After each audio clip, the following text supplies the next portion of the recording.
Bapak berdua dan kepada kita semua yang mendengarkannya. Bapak Ibu, sahabat Janah yang kami muliakan, pada pukul 4 kita akan sama-sama mendengarkan kajian dari Ustadz Umar Mita. Sebelumnya bisa saya sampaikan bahwa kajian akan berlangsung selama kurang lebih 1 jam, yaitu pukul 4 sampai pukul 5 sore. Kemudian dilanjutkan dengan sesi tanya jawab. Kita akan memberi kesempatan kepada Bapak Ibu sahabat Janah untuk menuliskan pertanyaan di kolom chat, dan sebisa mungkin pertanyaannya relevan dengan yang diberikan Ustadz, materi yang diberikan Ustadz ya. Kalau misalnya nanti pertanyaannya ada yang nggak relevan, ya kita akan coba bacakan jika waktunya memang ada. Untuk yang raise hand, nanti kita lihat waktunya juga. Kita utamakan dari chat dulu, ya. Tapi nggak menutup kemungkinan yang raise hand juga bisa nanti kita persilahkan. Kita lihat kondisi nanti. Kemudian sebelum kajian dimulai, kita sama-sama berdoa agar sinyal semua bagus ya, karena beberapa hari ini di Jakarta, di beberapa daerah tertentu ada yang sinyalnya mengalami gangguan. Semoga kita semua bisa mengikuti kajian ini dengan lancar dan sinyalnya juga diberikan kemudahan oleh Allah Subhanahu wa Ta'ala. Baik, sambil menunggu pukul 4, Ustadz sebentar lagi akan bersiap-siap dan pukul 4 nanti akan mulai. Kita sekali lagi kita berikan doa kepada pengarang buku yang akan kita bahas hari ini, yaitu Abdul Azim bin Badawi Al-Khalafi. Beliau telah menulis buku 40 karakteristik mereka yang dicintai Allah. Semoga almarhum, semoga Bapak Abdul Azim bin Badawi Al-Khalafi ini mendapat nikmat kubur, dan apa yang ditulis beliau dan dikaji oleh kita semua ini merupakan pahala jariah dari beliau. Amin amin ya robbal alamin. Ustadz, mungkin udah siap ya? Alhamdulillah Ustadz udah siap, sudah ada di Zoom maksudnya. Semoga Ustadz Umar Mita dan tim Syamila selalu dalam keadaan sehat, selalu diberikan rahmat, taufik dan hidayah oleh Allah Subhanahu wa Ta'ala, sehingga dakwahnya semakin besar dan semakin luas nih Ustadz, mudah-mudahan. Dan buat Bapak Ibu yang belum tahu, nanti bulan Desember Ustadz mempunyai program istimewa, yaitu Syamila Series yang keempat, di mana secara berturut-turut entah 12 hari, entah 13 hari atau 15 hari nanti akan diputuskan, karena rencana semula 12 hari. Kita akan mengkaji, Ustadz akan memberi materi tentang The Day After You Die. Wah, dari judulnya aja sudah mantap ya. Nah, nanti tim Syamila mungkin bisa menulis di kolom chat, kalau ingin ikut Syamila Series yang keempat bulan Desember nanti harus menghubungi siapa. Karena mungkin Bapak Ibu banyak yang belum tahu atau belum sempat mendaftar. Assalamualaikum Ustadz. Waalaikumsalam warahmatullahi wabarakatuh. Milen.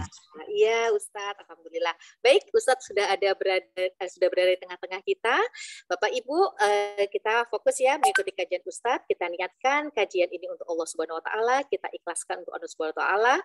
Mudah-mudahan ilmu yang kita dapat ini bermanfaat bagi kita dan bisa menghasilkan amal soleh. Ustadz, tafadhol Ustadz, monggo. Bismillahirrahmanirrahim. Assalamualaikum warahmatullahi wabarakatuh. Innal hamdalillah wassalatu wassalamu ala Rasulillah wa ala alihi wa sahbihi wa man tabi'ahum bi ihsan ila yaumil qiyamah. Kepada keluarga besar, para pengurus dan seluruh para keluarga yang ada di komunitas Notaris Muslim Indonesia, yang semoga Allah sehatkan, Allah panjangkan umurnya di dalam ketaatan, dan semoga dimudahkan untuk mendapat. Ustadz, memang wajahnya belum kelihatan Ustadz ya? Hanya tulisan Syamila. Nah, oh, ya. Udah Ustadz, monggo. Maaf Ustadz, tadi dipotong. Ya, kesalahan bukan pada saya tetapi kepada admin yang lagi ngobrol. Ya Ustadz. Innal hamdalillah wassalatu wassalamu ala Rasulillah wa ala alihi wa sahbihi wa man tabi'ahum bi ihsan ila yaumil qiyamah. Kepada keluarga besar pengurus Notaris Muslim Indonesia dan seluruh para keluarga yang ada pada Taman Surga kesempatan sore kali ini, yang semoga Allah panjangkan umur kita di dalam ketaatan, Allah panjangkan umur kita di dalam ibadah, dan tidak kalah pentingnya, semoga kita senantiasa mendapatkan keberkahan rezeki dari apa yang kita peroleh dan apa yang kita belanjakan pada jalan Allah. Salah satu di antara perkara yang bisa merusak kehidupan dunia dan akhirat kita, salah satunya adalah masalah rezeki, masalah harta, bagaimana mendapatkan dan bagaimana mengelola membelanjakan harta yang telah kita dapatkan. Ada di antara manusia yang mereka bermudah-mudah ketika mendapatkan rezeki tanpa dia memperdulikan apakah rezekinya itu haram ataukah syubhat. Yang terpenting ada nominal yang ada pada telapak tangannya dan pada nominal rekeningnya. Maka setelah itu tidak ada lagi yang dia khawatirkan. Tentunya ini merupakan hal yang paling mengerikan. Karena kerusakan akhirat itu dimulai pada harta yang haram. Tidaklah harta yang haram yang sudah masuk pada lambung kita, sudah masuk pada lambung keluarga kita, kecuali urat-urat syaraf ketaatan kita akan menjadi rusak. Dan tentunya kita paham tidaklah Nabi Adam dikeluarkan dari surga kecuali karena apa yang beliau makan dari buah yang diharamkan oleh Allah Subhanahu wa taala. Inilah yang menjadikan kita harus memohon satu paket. Kita memohon kepada Allah satu umur yang panjang, kita meminta kepada Allah kesehatan, dan kita meminta pula bagaimana kita diberikan keberkahan rezeki pada dunia yang kita peroleh dari apa yang kita dapatkan dan bagaimana kita membelanjakan. Karena sesungguhnya apabila harta kita kotor, apabila harta kita syubhat, maka banyak sekali hal yang harus kita bayar. Mungkin yang kita bayar kesehatan kita, kualitas keluarga kita menjadi menurun, keberkahan keluarga kita menjadi hilang ketika kita tidak mampu membayar setiap rezeki haram yang kita telah berani untuk mengambilnya dan memasukkan serta mengenyangkan perut dan lambung kita. Semoga kita semuanya senantiasa diberikan oleh Allah hati yang selalu diberikan oleh Allah kesehatan dan diberikan oleh Allah kita mendapatkan keberkahan pada harta yang kita miliki dan bagaimana kita mengelola harta-harta yang kita miliki menjadi sesuatu yang bermanfaat pada kehidupan kita, keluarga kita, kehidupan dunia dan akhirat kita. Amin insyaallah. Alhamdulillah, tentunya senantiasa kita bersyukur betul atas semua nikmat yang Allah berikan kepada kita. Karena sejatinya tidak ada satu urusan apapun yang ada pada kehidupan kita. Sampai tarikan nafas hingga keluarnya kencing pada diri kita, kecuali semua itu adalah diberikan oleh Allah.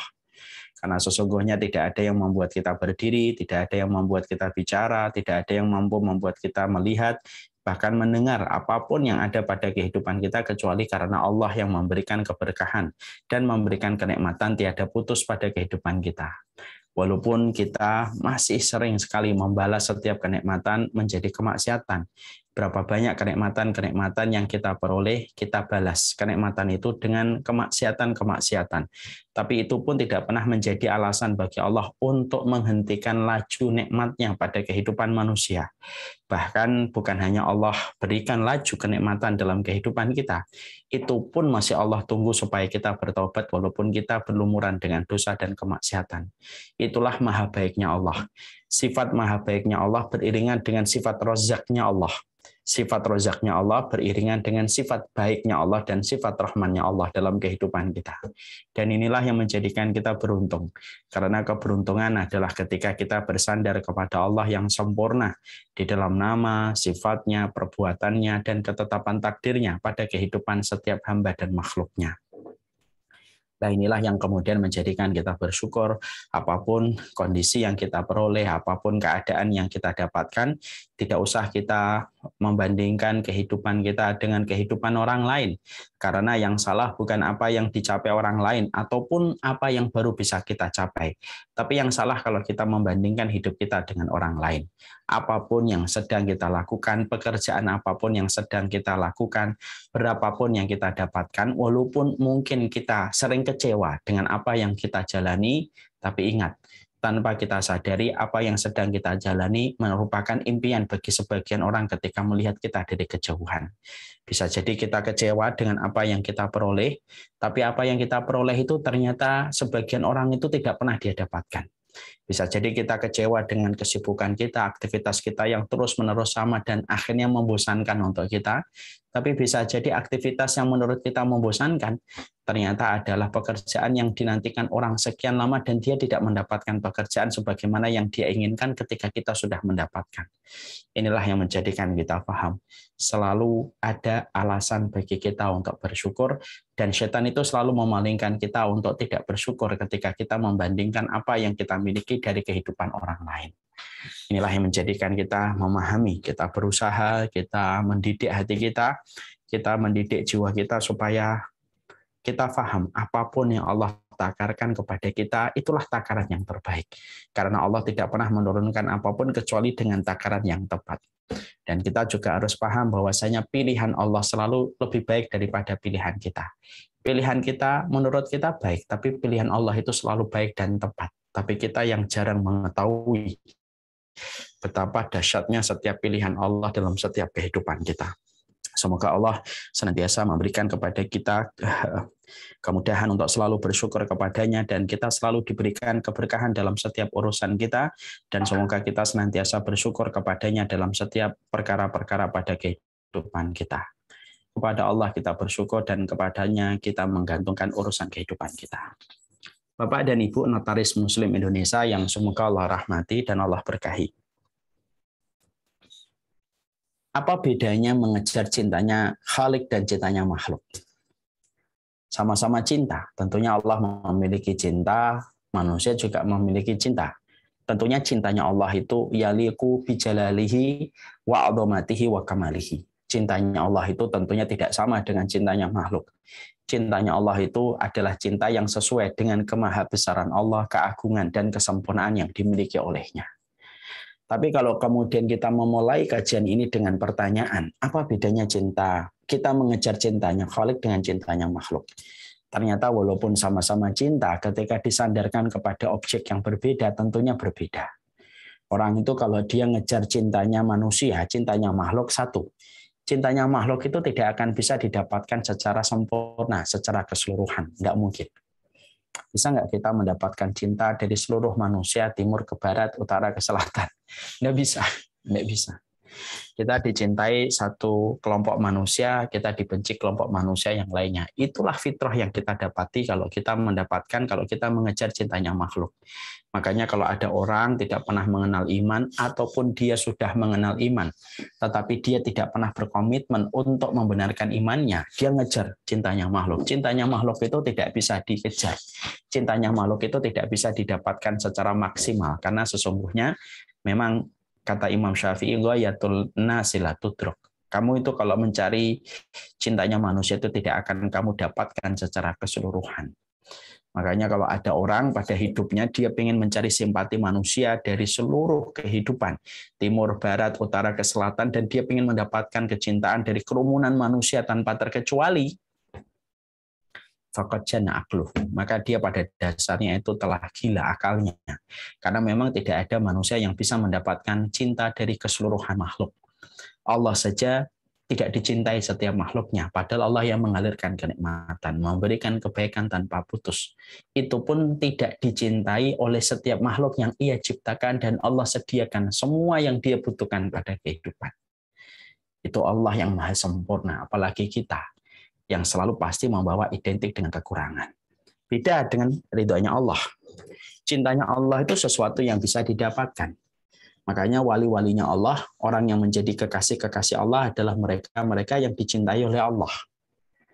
Orang yang meninggal dunia ketika dalam kondisi sholat, orang yang meninggal dunia dalam kondisi beribadah kepada Allah, haji dan umrah.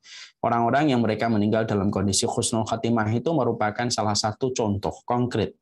Orang kalau dicintai oleh Allah, salah satu bukti Allah mencintai dia, Allah meridhai apa yang dia perbuat, Allah wafatkan dia dalam kondisi husnul khatimah. Allah itu cinta. Dan kita pada pertemuan yang lalu sudah membahas, Allah itu kalau jatuh cinta, Allah menjaga matanya, Allah menjaga telinganya, Allah menjaga tangan dan kakinya dari perbuatan maksiat.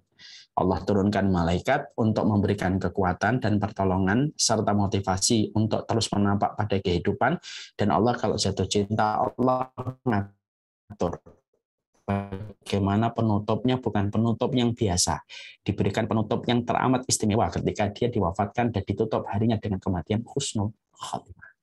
Makanya mengejar cintanya Allah itu bukan sesuatu yang mustahil, sesuatu yang bisa didapatkan, sesuatu yang bisa diperoleh. Dan mengejar cintanya makhluk itu sebenarnya lebih mudah daripada mengejar cintanya Khalik itu sebenarnya lebih mudah daripada mengejar cintanya makhluk. Karena cintanya makhluk itu mustahil kita dapatkan dari seluruh manusia, mengejar cintanya Allah itu tidak mustahil. Terkadang ada sesuatu amalan yang tampaknya sederhana, tetapi dia bisa mendapatkan cintanya Allah Subhanahu wa Ta'ala.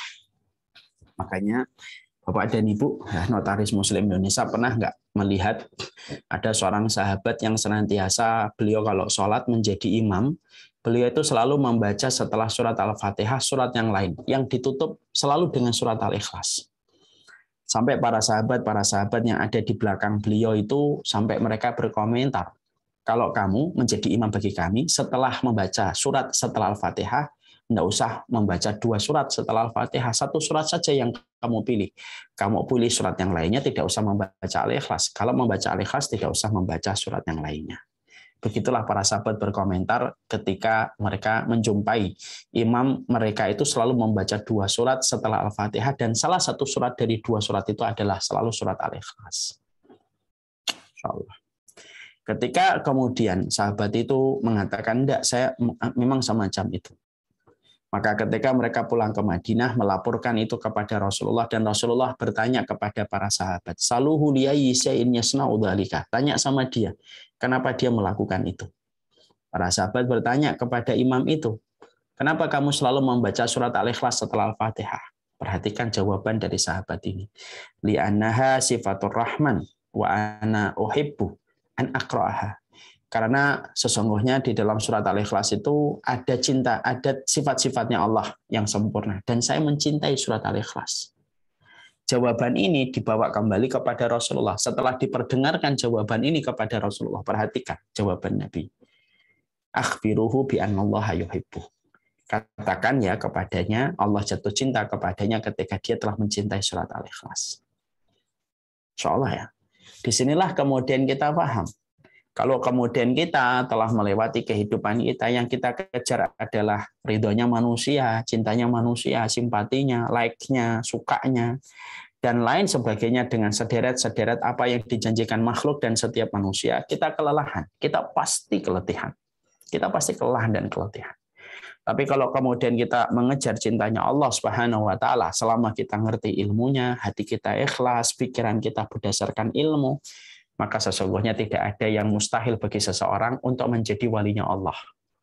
Ketika hatinya bersih, jiwanya ikhlas, perkataannya berdasarkan ilmu, maka dia akan mendapatkan kecintaan dari Allah. Nah, disitulah kemudian kita paham, itulah perbedaan antara cintanya Khalik dengan cintanya makhluk. Masih mau ngejar cintanya makhluk, seluruh manusia kita kejar, letih, lelah. Dan kita tidak usah belajar dari diri kita sendiri. Cukuplah kita belajar dari perkataan Alul Hikmah yang sudah mengatakan, jangan mengejar cintanya makhluk, karena kamu tidak akan dapatkan secara utuh, dan belum tentu feedback-nya baik untuk kita. Itu yang pertama. Yang kedua, yang kemudian tentunya kita harus pahami adalah perbedaan antara cintanya Khalik dengan cintanya makhluk itu adalah sesungguhnya cintanya makhluk itu tidak bisa didefinisikan. Kalau kita ingin ngejar cintanya makhluk tidak bisa didefinisikan. Karena definisi untuk mencari cinta itu relatif. Ya atau tidak? Kita ingin mencari cintanya ini, kan relatif. Makanya manusia ketika memutuskan nikah dengan orang yang mereka inginkan, itu alasannya macam-macam dan sangat relatif. Kenapa kamu nikah sama dia? Iya, orangnya pintar. Alasan pintar dijadikan alasan untuk menikah. Kenapa kamu nikah sama dia? Iya, senyumnya manis. Nah, senyum manis dijadikan alasan bagi dia. Kenapa nikah sama dia? Iya nih, hobinya sama dengan saya. Ternyata setiap jawaban beda-beda. Karena apa? Karena relatif. Tidak bisa didefinisikan, tidak punya pattern, tidak punya pola. Yang kemudian betul-betul tepat yang bisa menjadikan kita dicintai makhluk itu tidak bisa. Karena memang tidak punya pola. Beda dengan kita mengejar cintanya Khalik. Cintanya Khalik itu kemudian ada polanya. Kita kemudian mengkaji, kita mentadaburi setiap ayat-ayat yang Allah turunkan yang mewakili kalam-kalamnya Allah, firman-firmannya Allah. Lalu kita mengkaji sunah-sunah yang disampaikan oleh Rasulullah dan apa yang dijelaskan oleh para sahabat ketika memahami hadis dan ayat yang disampaikan Rasulullah, kita akan sampai kepada cinta dan ridhanya Allah. Nah, itu yang menjadikan kita akhirnya paham, Masya Allah ya. Nah, disitulah kemudian kita harus berpikir, cintanya Khalik, ada cintanya makhluk. Dan yang mana yang kita kejar? Yang kita kejar tentunya adalah cintanya Khalik yang menjadi kejaran kita. Satu, siapapun yang mengejar cintanya Khalik, Tidak ada yang mustahil. Dua, mencari cintanya Khalik itu ada ilmunya, ada referensinya. Tidak berdasarkan prasangka, tidak berdasarkan praduga, tidak berdasarkan menurut kita, tapi berdasarkan ilmu. Karena Allah ingin disembah dengan ilmu. Allah tidak ingin disembah dengan kebutuhan. Allah tidak ingin disembah dengan kebutuhan. Allah juga tidak ingin disembah dengan dengan prasangka. Allah tidak ingin disembah dengan semangat, tapi Allah ingin disembah dengan ilmu. Itulah fungsinya Allah menurunkan Al-Quran, itulah fungsinya Allah mengutus kepada kita seorang nabi dan seorang rasul pada kehidupan kita, supaya setiap kita berjalan, setiap anak tangga yang kita peroleh betul-betul bisa menghantarkan ilmu kepada referensi yang bisa menjadikan kita dicintai dan diridhai oleh Allah. Nah, itulah yang menjadikan akhirnya kita paham, kita mempelajari 40 karakteristik mereka yang dicintai oleh Allah Subhanahu wa taala pada kehidupan kita bersama dengan Notaris Muslim Indonesia. Dan alhamdulillah kita dengan kesempatan hari ini Masya Allah baru menginjak pada pembukaan kitab pada sifat yang pertama, yaitu kita kemarin sudah membahas mukadimah 3 part, berarti sudah 3 bulan. Pembahasan yang pertama, why-nya kita belajar ilmu, yang kedua, adabnya kita belajar ilmu, yang ketiga, kenapa memilih kitab ini menjadi kitab yang kita kaji bersama dengan seluruh para notaris yang ingin meningkatkan grade keilmuan mereka di hadapan Allah, karena paham surga itu identik dengan ilmu sebagaimana ikan identik dengan airnya. Sekarang kemudian kita akan membahas buku yang pertama. Buku yang pertama ini sifat yang pertama. Jadi anak tangga yang menjadikan kita itu dapat dicintai oleh Allah Subhanahu wa taala, anak tangganya itu ada 40 anak tangga. Tentunya pemilihan angka 40 ini kita juga harus paham, pemilihan angka 40 itu memang 40 itu memiliki keistimewaan. Makanya banyak ulama yang mereka itu mengarang kitab mereka dengan menghadirkan angka 40 hadis, ya kan? Kemudian kita mendapati nanti kita berdiri selama 40 hari di padang mahsyar. Memang 40 itu angka yang sering terulang dipakai dalam berbagai macam momentum. Ya. Kapan-kapan lah kita bahas ada apa di balik angka 40. Kita kemudian mengkaji 40 karakteristik mereka yang dicintai oleh Allah Subhanahu wa taala, dan kita akan mulai kajian kita pada kesempatan hari ini. Kita buka halaman 31. Silakan dibuka halaman 31 yang membawa kitab. Di sini saya ingin menyampaikan dulu, sebelum saya sampaikan penjelasan dan penjabarannya, saya sampaikan terlebih dahulu. Golongan yang pertama, saya tempatkan golongan yang kedua. Golongan yang kedua saya tarik kepada golongan yang pertama. Jadi kita belajar golongan yang kedua dulu, karena golongan yang kedua ini saya tempatkan menjadi golongan yang pertama. Kenapa? Karena kalau kita melihat pada kitab-kitab klasik para ulama dulu, para ulama itu selalu menempatkan bab toharoh, itu bab yang pertama. Ya, tobat itu nanti ditempatkan bab yang kedua. Oleh karena pertimbangan itulah akhirnya saya kemudian menempatkan golongan yang kedua menjadi golongan yang pertama, golongan yang pertama menjadi golongan yang kedua, atau sifat yang kedua yang akan kita bahas insya Allah ke depan. Sekarang mari kita buka, yaitu halaman ke-31. Salah satu di antara sifat dan karakteristik yang bisa menjadikan seseorang itu mendapatkan kecintaan dari Allah, memantaskan dirinya untuk dapat dicintai oleh Allah. Anak tangga yang pertama itu adalah bagaimana ketika kita menjadi orang yang senantiasa bersuci sesering mungkin pada kehidupan kita. Karena memang masalah bersuci ini bukan masalah yang remeh, tetapi ini merupakan masalah yang tidak bisa dipandang sebelah mata. Makanya di antara 40 anak tangga yang nanti kita akan lewati setiap satu persatu anak tangga itu, maka anak tangga yang pertama itu adalah masalah toharoh. Dan ini menunjukkan kepada kita, jangan remehkan toharoh. Walaupun banyak di antara kaum muslimin mereka memandang sebelah mata tentang masalah toharoh, tapi dia tidak pernah sebelah mata di dalam syariat kita. Makanya inilah yang kemudian menjadikan kita akhirnya paham. Ternyata pembahasan 40 karakter yang bisa menjadikan orang itu dicintai oleh Allah ternyata dimulai pada anak tangga yang pertama. Ketika kita bersuci sesering mungkin pada setiap episode kehidupan kita. Kita baca dulu dalilnya. Mana yang menjadi dalilnya? Yaitu ketika kita buka surat Al-Baqarah 222.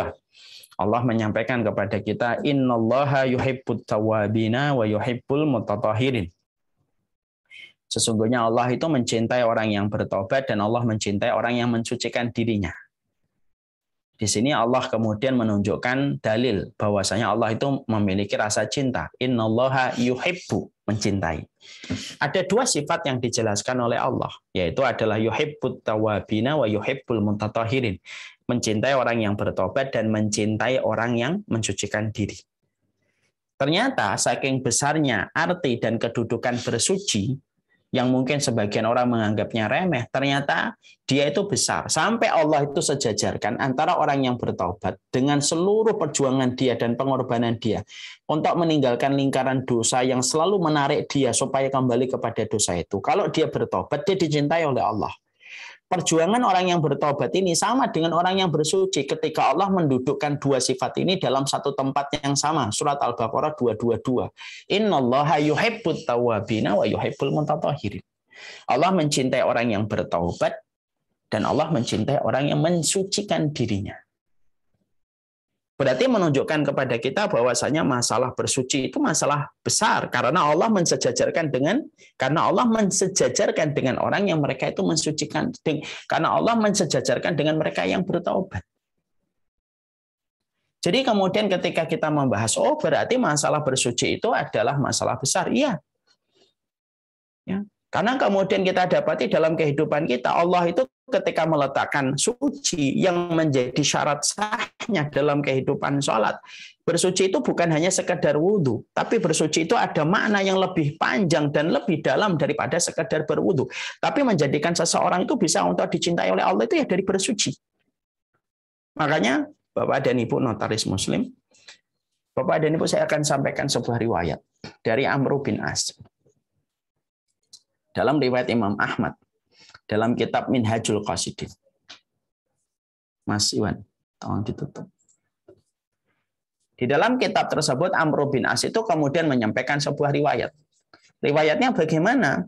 Yaitu adalah Rasulullah SAW itu menyampaikan, manusia itu kalau tidur, kalau dia tidurnya dalam kondisi bersuci, jadi kalau kita mau tidur malam jam 9, jam 8 kita tidur. Kemudian sebelum kita tidur kita kemudian bersuci. Maka ketika kemudian kita sudah bersuci, Masya Allah. Maka Allah itu akan bedakan dengan mereka yang tidur yang tidak dalam kondisi suci. Karena setiap kita tidur di waktu malam, maka Allah akan kemudian jadikan setiap ruh kita itu mendekat kepada arsy-Nya Allah. Kata Rasulullah SAW. Mereka mendekat kepada arsy-Nya Allah dalam satu riwayat. Orang yang wudu, orang yang bersuci, ketika sebelum tidur, mereka yang paling dekat bersujud dengan arsy-Nya Allah. Dan mereka yang tidak bersuci sebelum tidur, mereka jauh dari arsy-Nya Allah. Masya Allah ya. Dalam riwayat ini yang sahih dalam kitab Ibnu Qudamah Mukhtasar Minhajul Qasidin itu menyampaikan kepada kita, kalau ternyata kita tidur saja Allah bedakan mana yang suci dan mana yang tidak bersuci ketika tidur, padahal dalam kondisi tidak sadar, ternyata Allah istimewakan orang yang mereka tidurnya dalam kondisi bersuci dan Allah bedakan dengan mereka yang tidur yang tidak bersuci, apalagi ketika kita terjaga. Apalagi ketika kita terjaga dalam kondisi suci. Wong tidurmu saja ketika kamu suci aja Allah bedakan antara orang yang bersuci dengan orang yang tidak bersuci. Allah dekatkan kepada Allah orang-orang yang bersuci itu ketika Allah cabut ruh mereka ketika mereka tidur itu, dan mereka diperintahkan sujud dan sujudnya paling dekat dengan Allah, dan orang yang tidak bersuci sujudnya paling jauh dari Allah kalau dia seorang mukmin, dan itu dibedakan dengan masalah bersuci. Disitulah sebuah kesimpulan yang bisa kita ambil. Oh, Masya Allah ya. Kalau kamu tidak sadar aja, Allah bedakan. Apalagi ketika kita sadar. Makanya kemudian masalah kesucian itu bukan masalah remeh. Makanya kemudian saya pernah menjumpai ada salah satu orang yang berkomentar gini, Ustadz, kenapa pembahasan kita masalah toharoh, Ustadz? Kenapa pembahasan kita masalah toharoh ini? Loh, emang kenapa dengan toharoh? Ini kan zaman sudah berbagai macam fitnah, Ustaz. Kenapa masih bahas toharoh? Loh, pembahasan toharoh itu termasuk pembahasan syariat, akhi. Pembahasan toharoh juga merupakan bagian dari sebuah kebenaran. Dan banyak orang yang mereka itu menganggap enteng tentang masalah toharoh ketika mereka tidak paham betapa besarnya masalah toharoh dan berapa banyak orang yang meremehkan toharoh, tapi justru mereka juga tidak paham tentang toharoh dan bagaimana kedudukan toharoh. Padahal di antara komitmen kita untuk mendapatkan cintanya Allah, kalau ingin menjadi walinya Allah, maka hendaklah kamu itu memperhatikan bagaimana toharohmu, kesucianmu. Karena kesucian itu akan mempengaruhi bagaimana kedudukan kita di sisi Allah. Makanya mari kita lihat kepada Bilal. Bilal ini kan hadisnya terkenal. Semua dari kita insya Allah mengetahui dan pernah mendengar hadis Bilal. Ketika pada satu pagi Rasulullah SAW bertanya sama Bilal, ya Bilal, sami'tu dufana 'alaika fil jannah. Ya Bilal, sesungguhnya aku mendengar suara derap terompahmu di surga. Mada amilta fil Islam? Apa yang kamu lakukan di dalam Islam sampai suara terompahmu itu di surga? Masya Allah ya. Ini dialog yang betul-betul luar biasa ini. Ini kalau frekuensi biasa mungkin jebol. Ini saking luar biasanya dialog ini. Rasulullah mengabarkan surga kepada Bilal. Coba kalau kita yang diberitahukan tentang surga, oh sudah kayak apa itu. Lalu Nabi mengatakan, apa yang telah kamu amalkan, apa yang telah kamu lakukan, sampai kemudian kamu dimasukkan oleh Allah ke dalam surga. Itu kan apa? Lihat, perhatikan jawaban penduduk surga Bilal. Bilal tidak menyebutkan amalannya besar. Bilal kemudian tidak mengatakan, oh saya telah berjihad ya Rasulullah. Saya telah kemudian menjadi muadzinmu ya Rasulullah. Saya telah kemudian menjadi budak pertama kali yang masuk Islam ya Rasulullah. Semua itu pernah dilewati oleh Bilal. Bahkan Bilal pernah ditindih batu oleh Umayyah bin Khalaf. Sampai mengatakan ahad ketika beliau diperintahkan untuk keluar dari agama Allah. Dan beliau tidak bergeming sedikit pun untuk keluar dari agama Allah. Tapi yang menarik adalah seorang yang dikabarkan surga oleh Rasulullah begitu tawadhu betul. Dan begitulah penduduk surga. Beliau mengatakan, saya tidak melakukan amalan apapun ya Rasulullah. Ma amiltu syai'an fil Islam. Saya tidak melakukan amalan-amalan besar ya Rasulullah. Kecuali ya Rasulullah. Kecuali ya Rasulullah. Kecuali ya Rasulullah. Tidaklah saya melewati siang dan malam. Lalu saya berhadas. Dan ketika saya berhadas, saya tidak menunggu waktu sholat untuk wudhu. Saya ketika berhadas langsung wudhu. Dan setelah wudhu, habis hadas, kemudian saya sholat 2 rakaat. Dan itulah yang saya lakukan. Lalu Rasulullah membenarkan kesaksian yang disampaikan dan testimoni yang diucapkan oleh Bilal. Itulah yang mendengar. Itulah yang menjadikan suara terompahmu terdengar di surga.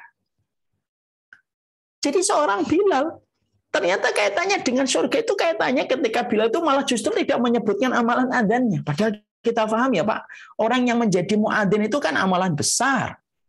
Orang kalau kemudian menjadi muadzin, kalau tidak disiplin hidupnya, dia tidak bisa menjadi muadzin Pak. Mau pergi kemana, harus balik cepat, karena nanti harus adzan. Apalagi waktu sekarang, ketika waktu sholat lagi maju semuanya, subuh maju, duhur maju. Ternyata Bilal tidak menyebutkan amalan adzannya. Bilal tidak menyebutkan amalan ketika menjadi budak pertama kali yang masuk Islam. Bilal tidak menyebutkan amalannya ketika ditindih batu. Tapi justru Bilal itu menyebutkan di amalannya di hadapan Rasulullah dan menjadi ilmu serta inspirasi buat kita. Ternyata Bilal itu justru menyebutkan amalan yang tampaknya remeh bagi sebagian orang. Tapi dia tidak pernah remeh di hadapan Allah. Tidaklah dia melewati siang dan malam berhadas kecuali dia langsung berwudu dan menjaga kesuciannya setiap waktu. Dan itulah yang menjadikan Bilal itu terdengar terompahnya di surga. Setiap wudunya dibawa untuk sholat. 2 rakaat, sholat akibal wudu. Sholat setelah wudu 2 rakaat. Makanya Masya Allah, kemudian masalah ini adalah masalah besar ini.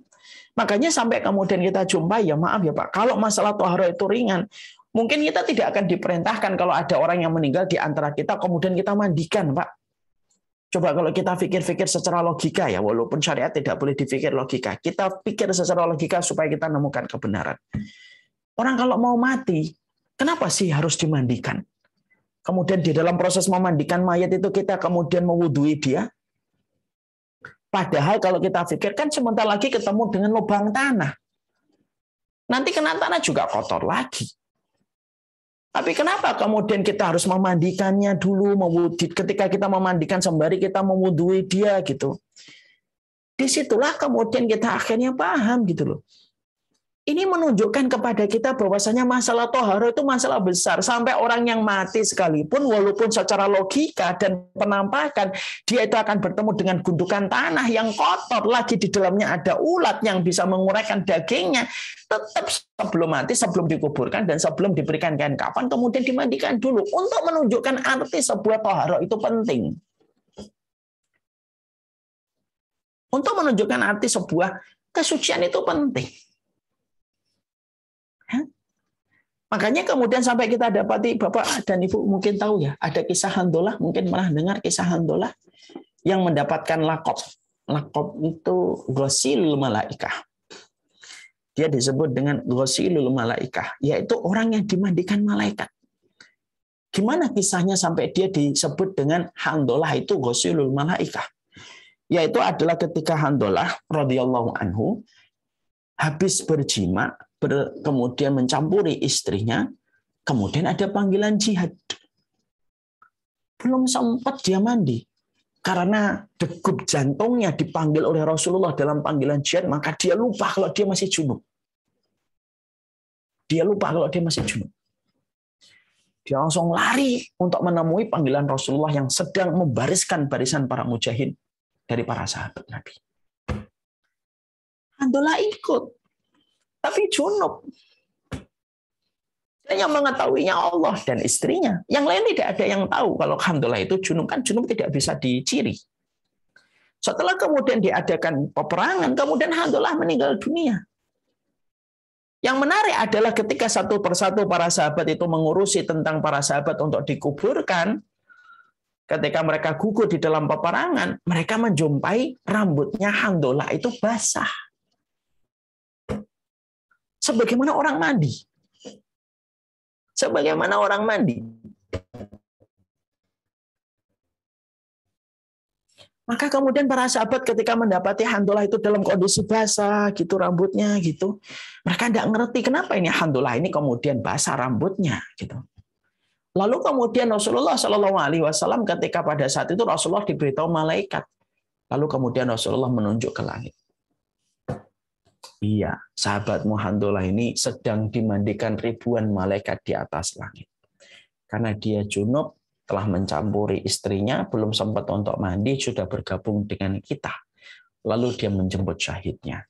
Dan dia sekarang ruhnya dimandikan oleh ribuan malaikat. Masya Allah ya. Kisah ini menjadikan kita terus berpikir, Masya Allah ya. Lalu sampai urusan ruh, yang junub itu kan fisik. Jasad yang junub. Ya. Tetapi walaupun jasadnya yang junub, ternyata Allah itu memberikan titah dan amaran kepada para malaikat. Mandikan itu. Handolah. Jasadnya junub. Lalu dimandikan oleh ribuan malaikat. Di mana ketika dia dimandikan ribuan malaikat, berefek. Rambutnya pun kelihatan kayak habis dimandikan orang. Kalau kemudian toharo itu bukan masalah gede di hadapan Allah, tentunya Allah tidak terlalu memperdulikan apakah Handolah ini junub atau tidak junub. Iya atau tidak? Iya. Tapi karena kemudian tohara itu adalah masalah besar, dan masalah ini adalah masalah yang tidak bisa untuk dianggap kecil, maka Allah kemudian memberikan sebuah pelajaran yang disampaikan oleh Rasulullah. Nih, aku perintahkan malaikatku untuk memandikan Handolah, ruhnya, supaya dia suci. Kenapa? Memang kesucian itu adalah masalah yang tidak bisa dipandang remeh.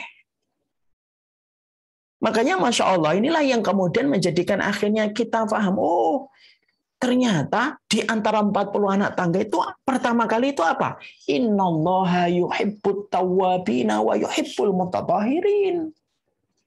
Allah itu senang sama orang yang bertobat sebagaimana Allah senang sama orang yang bersuci. Allah sejajarkan antara orang yang tobat dengan orang yang bersuci. Padahal kita paham, orang tobat itu berat pengorbanan yang harus diberikan karena harus dia meninggalkan banyak kesenangan yang dulu pernah dia nikmati ketika berdosa dan bermaksiat sama Allah. Itu semacam itu. Ya, makanya kemudian akhirnya sampai kita menjumpai kan, Masya Allah ya, sampai kemudian Rasulullah SAW pernah kemudian beliau melewati satu kuburan, lalu kemudian Rasulullah mengatakan, innahu ma yu'adzabani wa ma yu'adzabani fi kabir, sesungguhnya mereka itu diadab di dalam kubur mereka gitu. Yang salah satunya Rasulullah itu menyebutkan apa? Kenapa salah satunya kemudian dihukum oleh Allah di dalam azab kubur? Karena tidak memperhatikan masalah bersuci dari air kencingnya. sampai menyebabkan seseorang itu bisa mendapatkan asiksa kubur, adab kubur. Disebabkan karena dia tidak sempurna di dalam bersuci dari tohar, dari air kencingnya dari tohar itu. Nah ini kan Masya Allah ya. Makanya kemudian masalah tohar ini tidak boleh lagi kemudian kita remehkan. Lalu kita mengatakannya sudahlah tohar, sudah saya dulu pelajari waktu TPA, SD. Mungkin kita belajar secara globalnya ketika SD. Tapi apakah betul-betul kita merenungi enggak? Kenapa kemudian tohar itu betul-betul penting dalam kehidupan kita? Makanya di dalam surat Al-Mudaththir kan Allah juga menyampaikan wasiyabaka fatahhir. Kan itu kata Allah kepada Nabi Muhammad. Ya Muhammad, wasiyabaka fatahhir. Pakaianmu tuh lo bersihin, pakaianmu tuh bersihin, sucikan pakaianmu tuh Muhammad. Makanya saking pentingnya tohar itu sampai sholat kita sekhusyuk apapun sholat kita. Tapi kalau kita membawa sesuatu yang najis, kentut, hadas, nggak akan diterima. Walaupun kemudian sholat kita itu berlinang air mata. Dan itu dimulai dari tohar. Ya. Karena untuk menunjukkan kepada kita betapa urgennya masalah ini pada kehidupan kita. Ketika kita ingin menetapkan diri kita menjadi deretan manusia ingin dicintai oleh Allah, perhatikan toharoh kita. Lakukan toharoh sesering mungkin. Dan itu menjadi salah satu sebab kebaikan kita di hadapan Allah. Makanya Masya Allah ya, Allah itu sampai nggak suka dengan orang yang junub kan gitu. Makanya Masya Allah, mari kita bedah ya salah satu fatwa ya. Untuk kita ambil dan kita renungkan. Orang itu kalau mencampuri istri di waktu malam ataupun dicampuri sama suaminya, maka kemudian dia ada kondisi berdosa, ada kondisi afdol, dan ada kondisi yang sunnah. Apa kondisi yang afdol? Kalau dia habis mencampuri istrinya langsung mandi. Dan dia tidur dalam kondisi suci. Walaupun malam. Dia langsung mandi, dia tidurnya dalam kondisi suci dan tidak dalam kondisi junub. Ini yang paling afdal. Apa kondisi yang sunnah? Kondisi yang sunnah itu kalau dicampuri suami dan istrinya, dia tidak mandi, dia mengambil air wudhu. Mandinya di takhir besok pagi. Baru kemudian dia sebelum subuh, sholat subuh, kemudian dia mandi. Tetapi malamnya dia diwakili dengan wudhu. Dia diwakili dengan wudhu. Afdal sih, tapi tetap sunnah.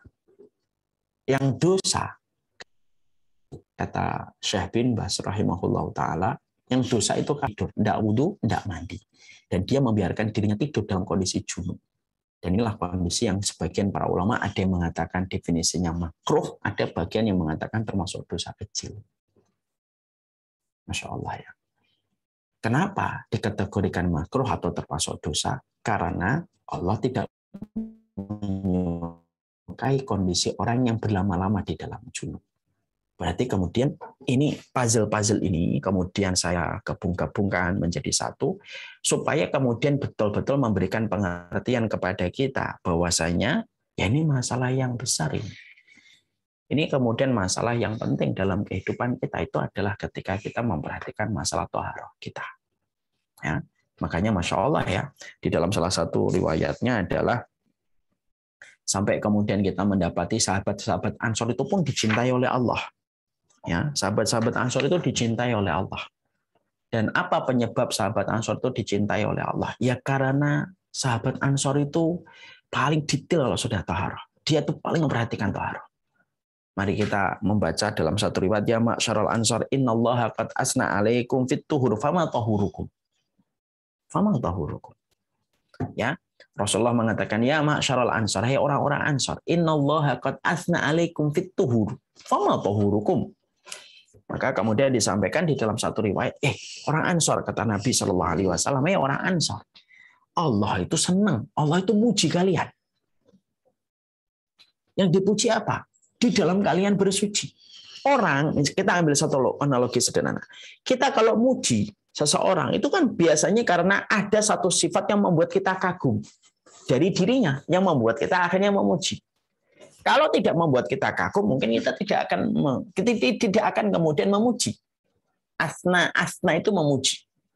Allah sampai memuji qad asna alaikum, kata Rasulullah kepada penduduk Ansor, itu berarti ada sesuatu yang membuat Allah kagum dari kehidupan Ansor.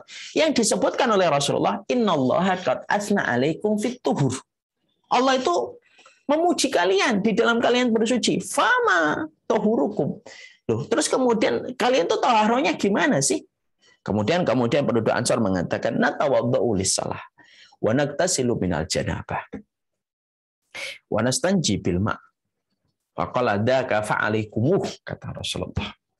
Maka kemudian orang Ansor ketika didapatkan sebuah kabar gembira yang semacam itu, maka orang-orang Ansor kemudian berkata, ya Rasulullah, salah, kami ini selalu wudu di dalam salat kami. Wa naktasilu minal janabah, kami selalu memperhatikan ketika kami junub selalu mandi.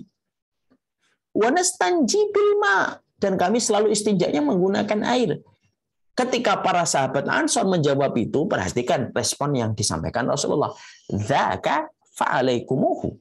Maka kemudian Rasulullah SAW kemudian mengatakan, dzaka fa'alaikumuhu. Itu loh yang menjadikan kalian itu dicintai oleh Allah. Loh, sahabat Ansor, Bilal, Handolah, kejadian ketika kita meninggal lalu kemudian kita dimandikan dulu, itu sudah cukup bagi kita untuk menyadarkan kita dari hal yang tidak kita sadari sepanjang hidup kita mungkin selama ini, bahwasanya kita sering remehkan tentang masalah tohara, padahal masalah tohara tidak pernah masalah remeh. Lalu sampai kemudian ayatnya pun wasiyabaka fatahhir. Bahkan ketika Nabi Musa akan bertemu dengan Allah itu apa? Disuruh melepaskan sandalnya ketika dia berada pada tebing yang suci. Sampai sholatnya kita walaupun nangis-nangis, kalau kita tidak suci nggak diterima oleh Allah. Allah tidak ada berhajat. Allah tidak akan pernah berhajat kepada sholatnya seseorang ketika sholatnya seseorang itu dalam kondisi dia berhadas.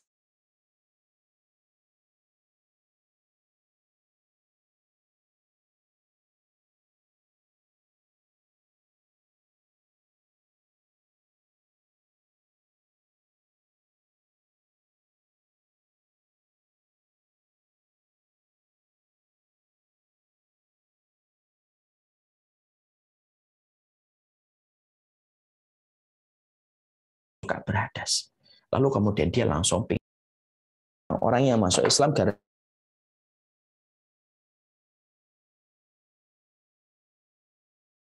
ada satu tempat laundry gitu, lalu kemudian mendapatkan dua pelanggan. Yang satu pelanggan orang yang bukan seorang muslim, non muslim, yang satu seorang muslim yang taat sama Allah.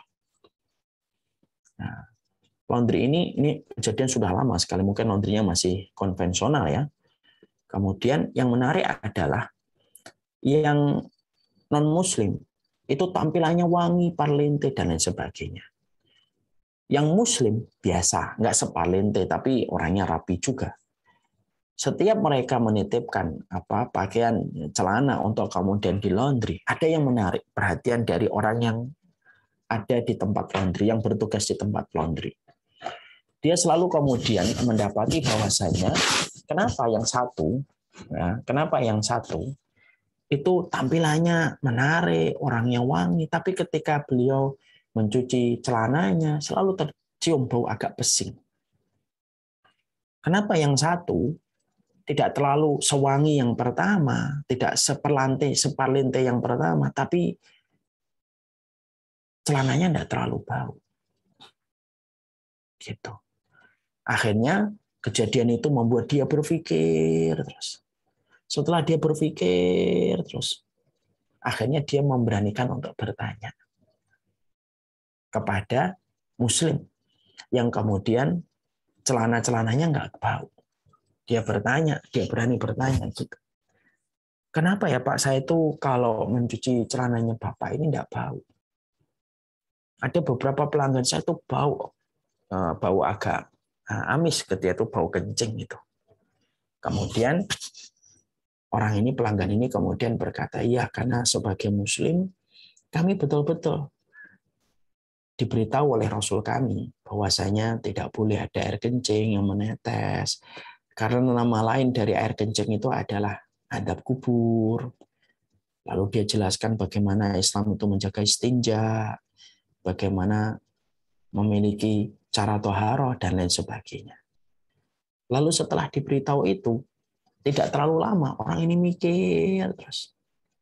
Dan tidak lama setelah itu kemudian dia memutuskan masuk Islam. Kenapa? Dia berpikir, kok sampai urusan kencing dan tetesannya aja difikir. Maka dia tidak pernah menjumpai referensi pada keyakinan apapun yang sedetail ini mengatur, kecuali ada pada Islam. Dan akhirnya beliau masuk Islam. Ini kalau, Masya Allah ya, kalau kita berikan judul ya, sinetronnya apa? Sinetron religi. Masuk Islam gara-gara kencing. Tapi ini kemudian menunjukkan kepada kita bahwasanya, Masya Allah ya, inilah yang kemudian menjadikan kita paham. Ternyata ini harus betul-betul kita perhatikan nih pada kehidupan kita masalah air kencing ini, istinjaknya, dan kemudian bagaimana toharohnya. Kita harus kemudian menggali kembali, karena sesungguhnya ini merupakan bagian dari runutan 40 karakter yang harus kita lakukan supaya memantaskan diri kita dicintai oleh Allah Subhanahu wa taala. Makanya di sisi yang lainnya kita juga harus paham ya. Walaupun banyak di antara kita meremehkan tentang masalah toharoh, tapi fakta, data yang ada, ternyata kemudian tidak setiap orang itu paham tentang masalah bagaimana toharoh. Mungkin dia paham toharoh secara global, tapi tidak paham bagaimana fikihnya toharoh. Padahal ini kan juga penting. Saya ambilkan contoh-contoh yang gampang ya. Kita kan sering ya, ada orang kencing di urinoir.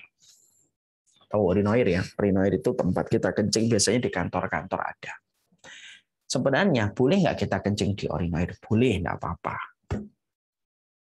Tetapi kencing di kamar mandi tentunya lebih afdal, lebih baik, lebih utama.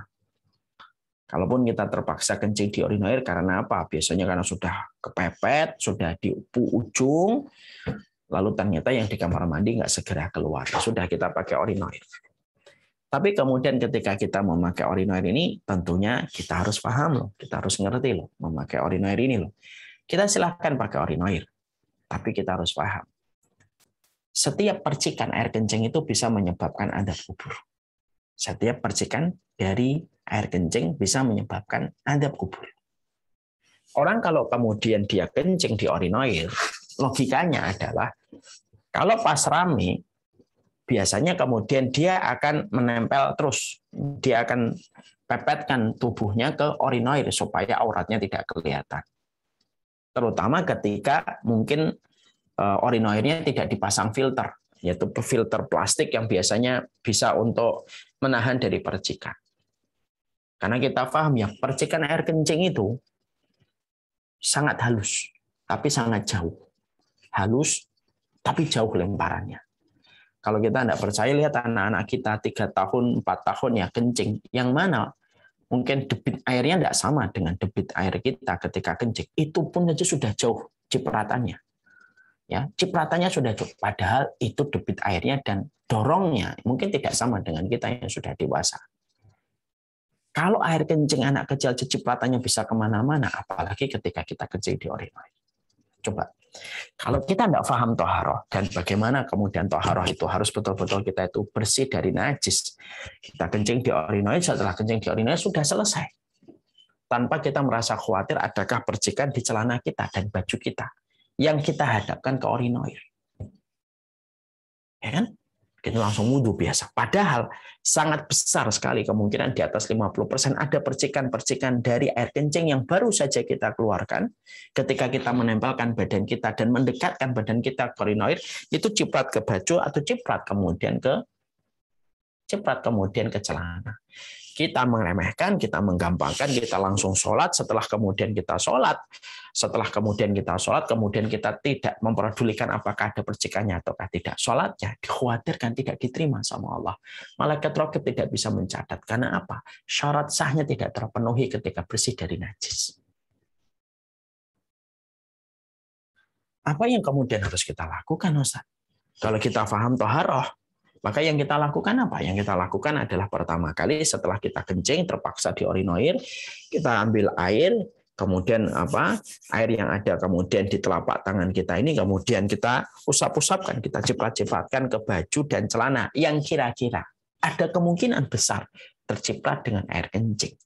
Kita bersihkan, ciprat-cipratkan lagi, bersihkan lagi. Baru setelah itu kita ambil air wudhu. Itu bentuk ihtiyat, itu bentuk kehati-hatian kita terhadap apa yang mungkin bisa membatalkan sholat kita dan tidak bermanfaat wudhu kita. Ini kan kemudian masalah yang tampaknya kecil. Iya, memang tampaknya kecil, tapi itu penting. Dan itu bisa mempengaruhi sholat kita. Dan banyak di antara kita yang belum paham. Ada orang yang kemudian mereka sudah nikah bertahun-tahun, tata cara dan mandi junub pun kadang-kadang masih belum paham. Orang menganggap bahwasanya mandi junub ya tinggal mandi aja. Padahal mandi junub walaupun memang sah dengan kita mengguyur seluruh badan kita, tapi juga kemudian kita itu tapi juga kemudian kita juga paham ya bahwasanya di dalam mandi junub itu ada step-step sunnah yang kalau kita lakukan lebih sempurna.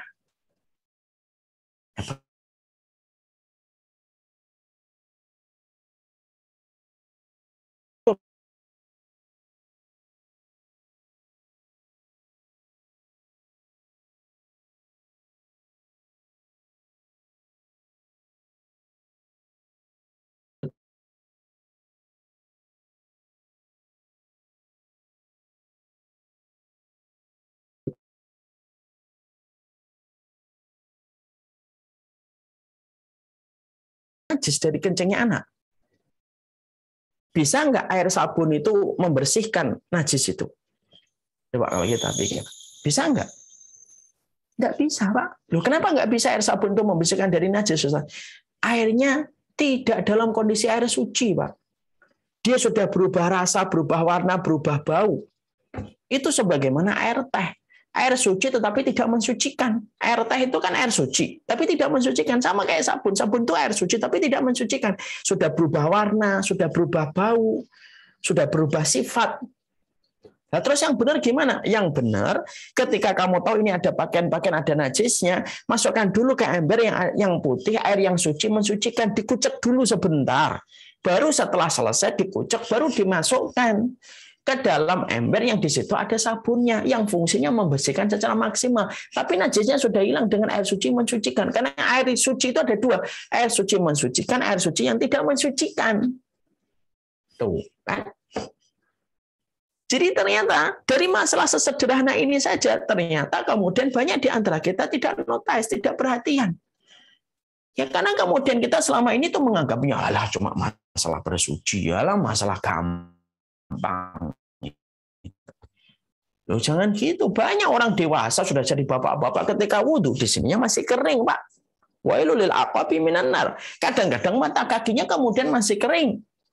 Padahal anggota wudhu yang apabila masih kering ketika kita tidak maksimal ketika kita berwudhu itu menyebabkan adab neraka itu. Karena kita diperintahkan untuk betul-betul membasahi semua anggota tubuh wudhu kita. Tapi banyak kan orang yang mereka menggampangkan masalah taharah ketika kemudian dia wudhu gitu. Lalu dia guyur-guyur, padahal air mata kakinya nggak basah. Padahal mata kakinya harus basah dengan air wudhu kita.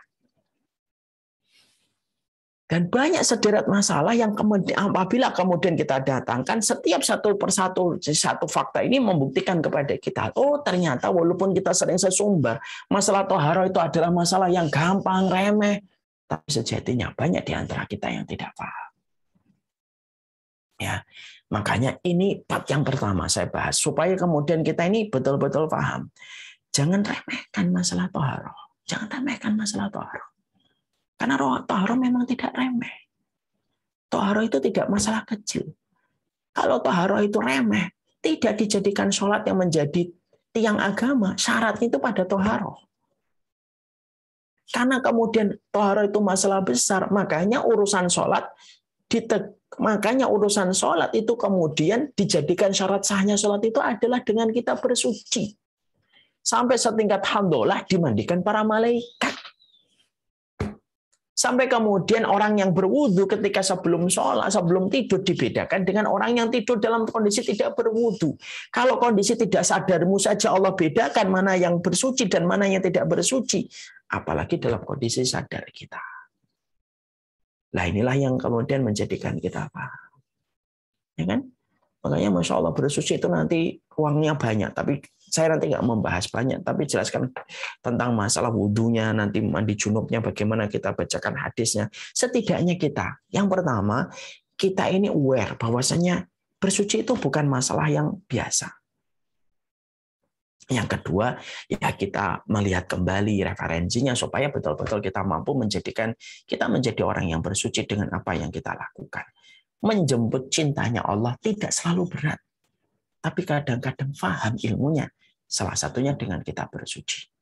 Ya, nanti insya Allah kita akan bahas wudhu. Ya, wudhunya itu kayak apa ya? Terus kemudian kita bahas najis itu apa sih? Baik yang disepakati para ulama ataupun yang diperselisihkan. Tentunya nanti tidak usah kita itu tidak usah bagi kita nanti memperdebatkan khilaf di antara para ulama, kan sudah saya sampaikan pada mukadimah yang kedua. Nanti kalau kita belajar jangan menempatkan masalah khilaf itu menjadi sebuah sebab permusuhan. Fikih itu luas, yang sempit itu hati kita.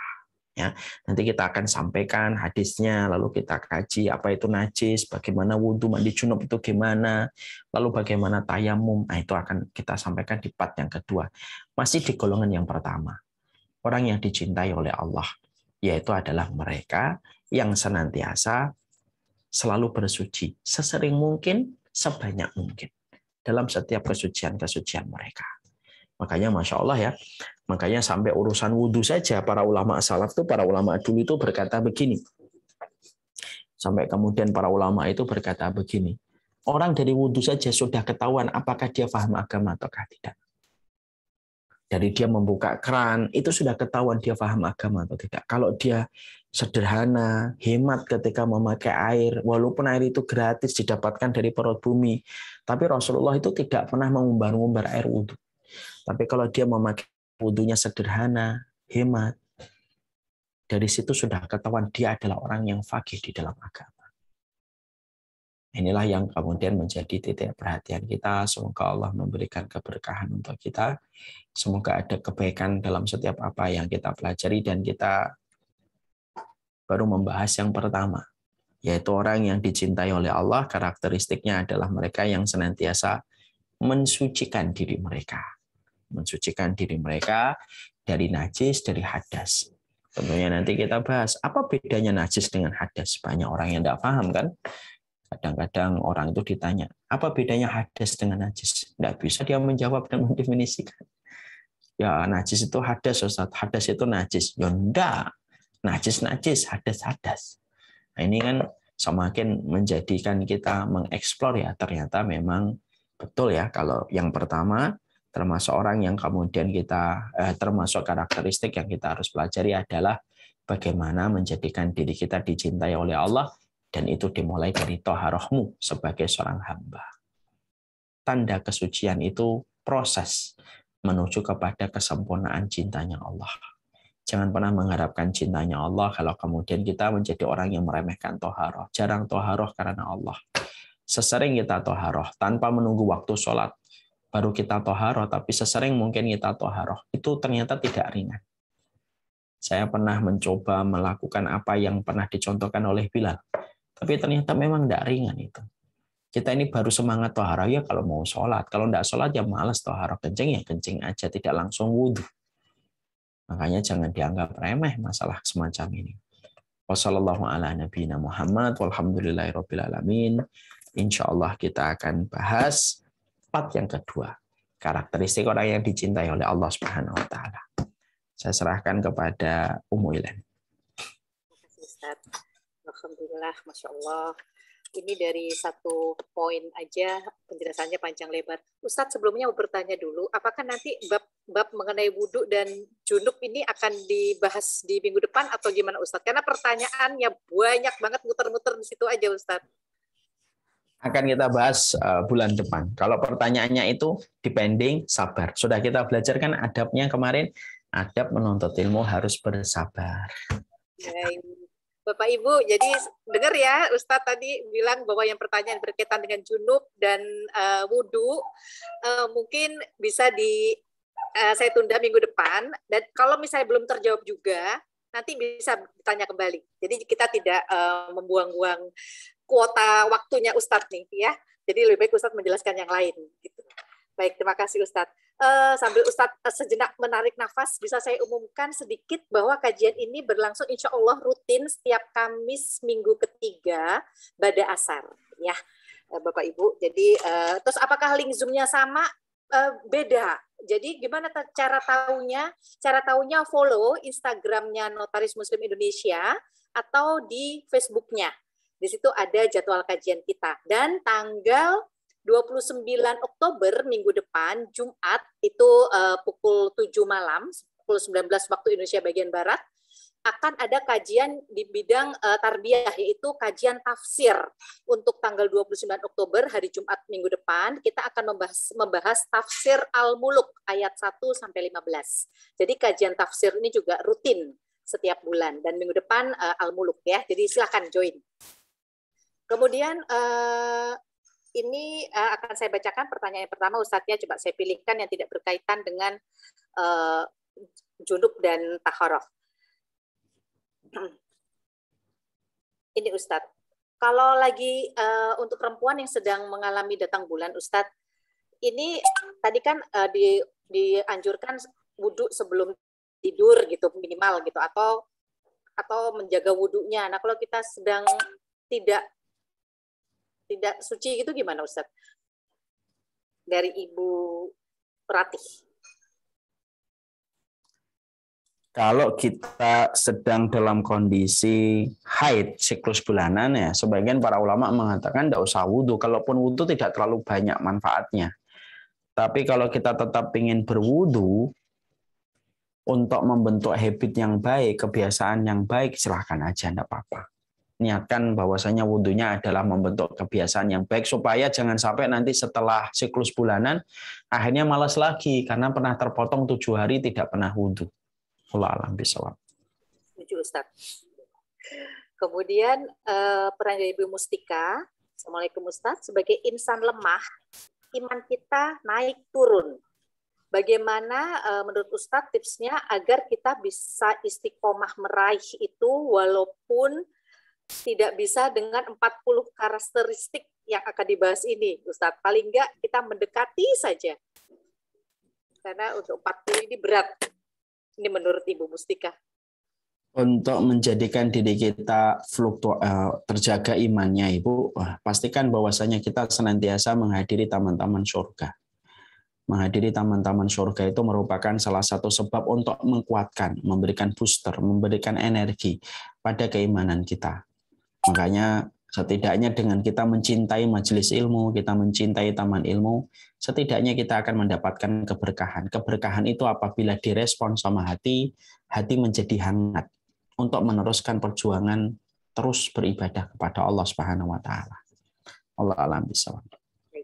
Ini untuk yang tata cara junub saya lewatin ya Bapak Ibu ya. Nanti akan dijelaskan oleh Ustadz minggu depan insya Allah. Selanjutnya bulan depan. Bulan depan, iya. Aduh, pengennya seminggu sekali sih, Ustadz. Iya. Aduh, ini curahan hati nih, Ustadz. Memang ini sejujurnya pengennya tiap hari soalnya. Baik.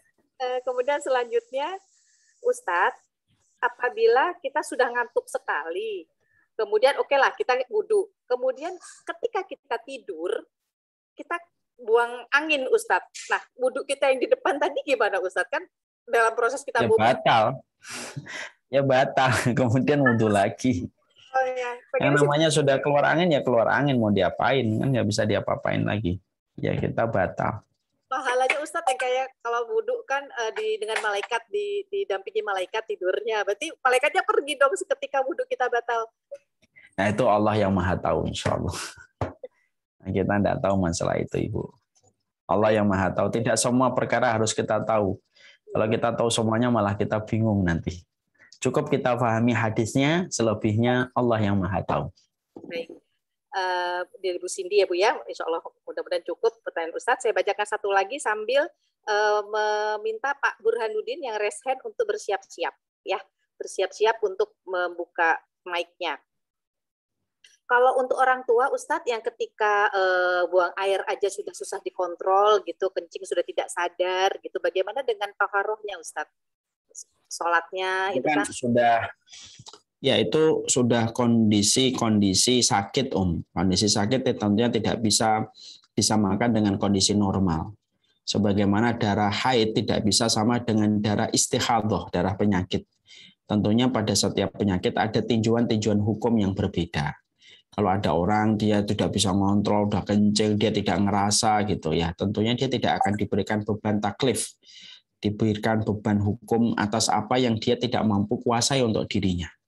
Nah, tentunya Masya Allah ya, walaupun kita tetap berusaha menyadarkan, walaupun tetap kita berusaha supaya dia memahami tentang masalah toharoh, tapi kalaupun dia tidak bisa, Allah menginginkan yang mudah dan tidak pernah menginginkan yang berat untuk setiap hamba yang Allah ciptakan. Itu jawaban Ustadz Ibu Siti Amanatul ya. Begitu juga Ibu Edelweiss ini menanyakan yang pakai kateter bagaimana? Itu sama aja ya, yang menggunakan kateter. Ya.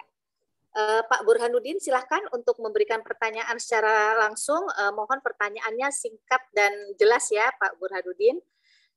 Kami persilahkan. Pak Burhanuddin ini adalah salah satu ketua NMI yang pertama, Ustadz, ketua Notaris Muslim Indonesia yang pertama sebelum Pak Heri. Silakan. Oh, Masya Allah. Ahlan. Sudah dibuka mic-nya, panitia? Assalamualaikum warahmatullahi wabarakatuh, Ustaz. Waalaikumsalam warahmatullahi wabarakatuh, Pak Burhan. Alhamdulillah, saya Burhanuddin, Ustaz. Ya, Pak Burhanuddin, semoga Allah sungguh senang rahmati. saya, Ustaz, memberi materi ini karena memang ya saya sehari-hari ya mengajar juga kitab-kitab fikih. Semua yang dikaji awalnya adalah bab toharoh. Ya, bahkan hadis Bukhari Muslim setelah bab tauhid ya toharoh yang dibahas. Ya karena memang Rasulullah mengatakan tidak sah sholat kita kalau kita nggak toharoh. Bahkan Imam Syafi'i mengatakan haram itu memegang mushaf. Imam Syafi'i ya, bukan mazhab yang lain. Ya, nggak boleh Al-Quran memegang mushaf yang lengkap itu tanpa kita toharoh. Alhamdulillah Ustaz. Jadi tepat Ustaz menukar dari yang satu ke nomor 2 itu adalah kan memang bab toharoh begitu pentingnya. Bahkan Ustaz Arifin mengatakan itu adalah sebuah amalan dari 7 amalan harian yang harus kita jaga, menjaga wudhu kita. Alhamdulillah Ustaz. Dan apa yang disampaikan sungguh memberi pencerahan kepada kita. Saya hanya ingin menambahkan kebiasaan kita hari-hari di samping cipratan tadi Ustadz mengatakan, Ustadz cipratan air di urinoir atau di apa, juga kita harus perhatikan sisa-sisa bekas wudhu dari kemaluan kita, maaf ya.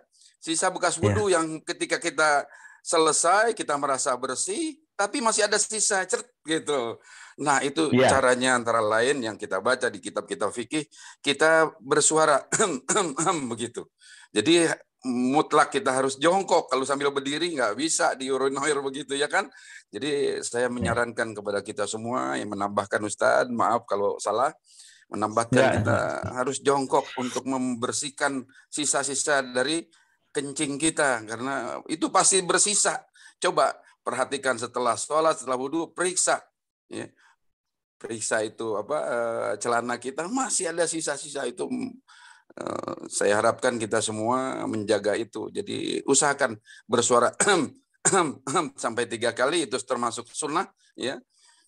Termasuk sunnah yang saya baca di berbagai kitab ya, terutama kitab-kitab klasik ya, kitab-kitab misalnya di Fathul Muin, di kitab-kitab yang lain yang lebih dasar. Itu saja Ustaz. Alhamdulillah wa syukurillah. Semoga Ustaz diberikan umur yang panjang, diberi manfaat ilmunya, dan insya Allah akan memberi pencerahan terus kepada umat, pada khususnya NMI. Wassalamualaikum warahmatullahi wabarakatuh. Masya Allah, jazakallah khair Pak Burhan. Insya Allah apa yang beliau sampaikan betul, bahwasanya itu termasuk salah satu yang kita harus waspadai. Karena yang keluar sedikit setelah kencing itu juga merupakan bagian dari najis, ya. Maka itu yang disebut ya, nanti kita akan bahas ada mani, ada madhi, ada wadi. Nah, itu yang kita bahas. Makanya Masya Allah jazakallah khair atas insight-nya, menambah apa yang kita pelajari pada kesempatan sore kali ini. Jazakallah khair Pak Burhan, berkah semoga ilmunya, berkah pola hidupnya insya Allah.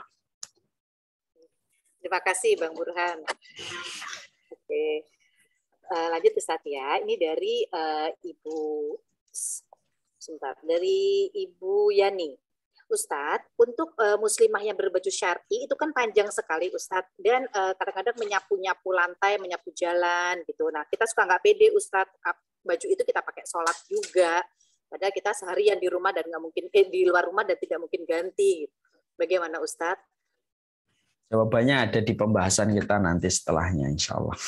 Sabar ya Ibu Yani. Jadi Ibu Yani harus datang lagi nih bulan depan ya. Insya Allah. Ibu Rima Semiarti. Ini tentang tayamum Ustadz. Orang stroke yang di atas kursi roda, bolehkah tayamum tanpa air? Yang di kursi roda, tayamum tanpa air. Ini termasuk pertanyaan fikihnya, Pertanyaan fikihnya kita akan tempatkan pada saat setelah pembahasan masalah fikihnya. Baik, Ustaz. Kalau orang tua yang sudah pakai popok, Ustadz, popoknya kan kayak pampers gitu, Ustadz ya, berarti kan ada pipisnya gitu. Berarti gimana kalau mau sholat ganti gitu? Atau bagaimana Ustadz? Setiap sholat harus diganti bagaimana? Jadi orang tua sudah pakai pampers. Apakah setiap sholat harus diganti terlebih dahulu? Kalau kemudian dia sudah dalam kondisi sakit, ya tidak ada masalah. Tapi memang menggantinya sesering mungkin lebih afdol. Tapi kalau dia ternyata memang dalam kondisi sulit, kayak kondisi bapak, ya Allah yarham, sebelum beliau meninggal kan, kondisinya memang tidak bisa pakai setiap waktu pampers kan, karena kondisi kalau sudah orang tidur lama itu kan mengganti pampers pun effortnya juga luar biasa. Dan terkadang sakit bagi yang sedang terbaring gitu. Nah, tentunya Islam itu memudahkan, Islam tidak pernah menyulitkan dan tidak pernah menyakitkan gitu. Ya kalau memang tidak mampu sesering mungkin ya setidaknya sudah itu di luar apa yang dia bisa mampu lakukan. Ya tinggal kemudian tayamum, kemudian dia melaksanakan sholat. Baik Ustaz. Ya Bu Susi Fadilah, insya Allah jawaban Ustaz sudah cukup jelas. Kemudian dari Ibu Umiati dan Ibu Sinta, Ustadz, apabila ada orang soleh yang meninggal kecelakaan, di mana tubuhnya tidak utuh lagi dan kondisinya sudah tidak mungkin untuk dimandikan, apakah kita masih mempunyai kewajiban untuk memandikannya? Tidak, kalau kemudian dalam kondisi sudah tidak memungkinkan, seperti kecelakaan, naudzubillahi min dzalik, nasallallahu alaihi wasallam, dimutilasi dan lain sebagainya, maka tidak perlu untuk dimandikan. Ustadz, ini ada nanya lagi Ustadz, itu kan kita pengen sekali tidur itu dalam keadaan suci, wudhu gitu Ustadz ya, tapi memang ini udah dipraktekkan memang agak susah, jadi ketika kita udah ngantuk banget tiba-tiba tadi buang angin gitu. Tadi jawaban Ustadz kan, ini penegasan lagi, apakah memang harus diulang gitu untuk memperoleh pahala itu? Kalau untuk mendapatkan keutamaan pahala ya harus diulang. Karena yang namanya udah kentut. Mau diapain? Berarti pahalanya lebih besar karena pahala itu terkadang seiring dengan ujian berat yang dihadapi. Ibu Sinta, ini pertanyaan saya Ibu. Jadi udah diulang 2 kali dan cukup jelas. Ulang, nggak pakai males gitu ya Bu ya. Beda ngantuk-ngantuk kalau mau keutamaan ya kita harus effort gitu ya. Iya. Bagaimana cara ini Bu Fitri, ini pertanyaan kontemporer Ustadz. Bagaimana cara mensucikan pakaian yang membersihkannya saja pakai mesin cuci Ustadz? Cemplung gitu Ustadz. Ya sebenarnya sih tinggal dibersihkan dulu pakai air putih, air keran dulu atau air suci mensucikan, baru setelah itu masuk ke mesin cuci. Mungkin urutannya begitu yang lebih selamat dan lebih terjaga insya Allah. Sekali lagi ya, memang jangan kebiasaan praktis aja gitu Ustadz ya. Itu termasuk saya, yeah. Cemplung aja. Berarti belajar nih satu hal. Oke. Yeah. Kemudian, ini coba Pak Ustadz ya, sebelum tidur saya berwudu, kemudian bersentuhan dengan suami, terus bersuci lagi atau bagaimana Ustadz? Suami memang membatalkan wudu Ustadz ya? Ya, ini tergantung madhab fikih yang diambil. Kalau mengikuti madhabnya Syafi'i tentunya batal.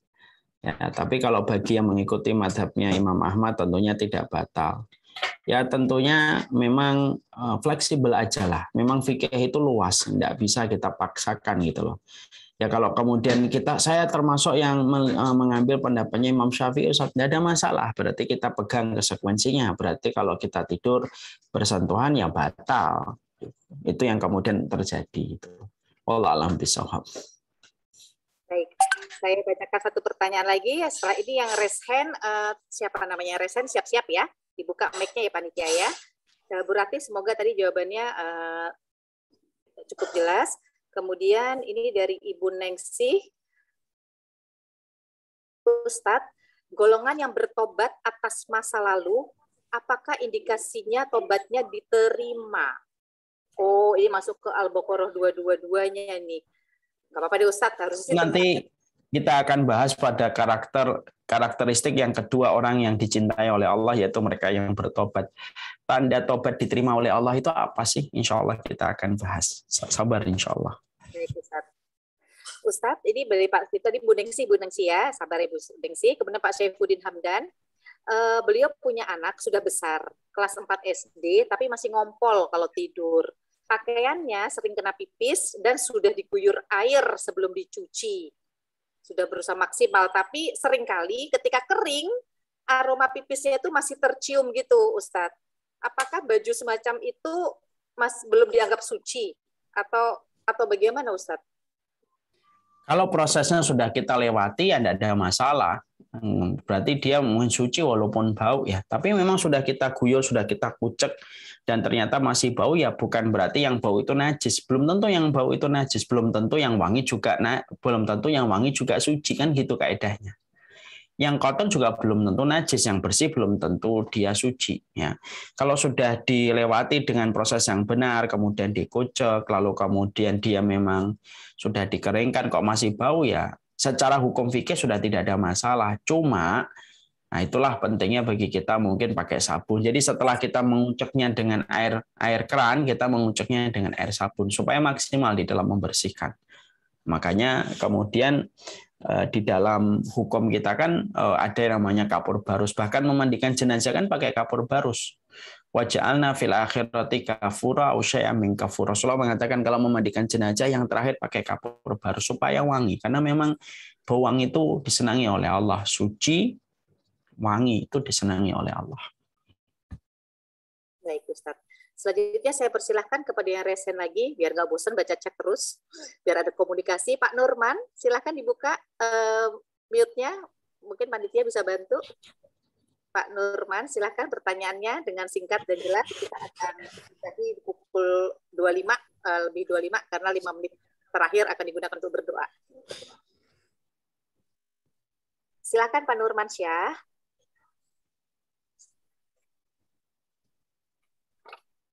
Oh, suaranya belum keluar, Pak. Padahal udah dibuka nih mic-nya. Mic-nya masih ketutup, Pak. Silakan dibuka. Tadi sudah terbuka, tapi suara Bapak tidak terdengar. Ini masih tertutup, Pak. Mic-nya masih tertutup. Masih mute, Pak.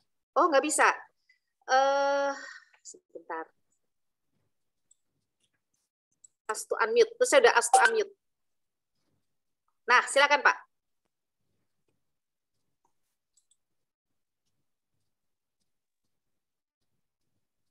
Silakan Pak.